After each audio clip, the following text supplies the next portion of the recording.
رسول خدا صلی اللہ علیہ وسلم نے ارشاد فرمایا، جس نے بھول کر کچھ کھا پی لیا وہ روزہ نہ توڑے، یہ روزی ہے جو اللہ نے اسے دی۔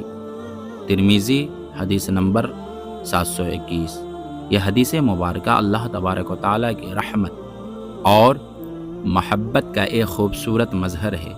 روزہ دار جب بھوک اور پیاس میں اللہ کے حکم کی تعمیل کر رہا ہوتا ہے تو اگر بھول کر کچھ کھا پی لیتا ہے تو اللہ کریم اسے گناہ نہیں دیتا، بلکہ فرماتا ہے یہ تو میری طرف سے دیا ہوا رزق تھا جو میں نے اپنے بندے کو عطا کر دیا۔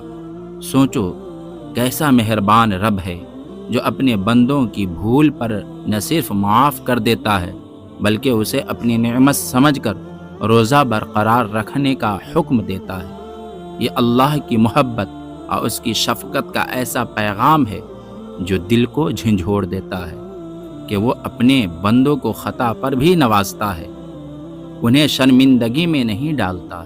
اے بندے، تو بھی اپنے رب سے اسی محبت کے ساتھ لو لگا، کیونکہ وہ تجھے بھوکا اور پیاسا رکھ کر نہیں ستانا چاہتا بلکہ تیری مغفرت اور رحمت کا سامان کر رہا ہوتا ہے۔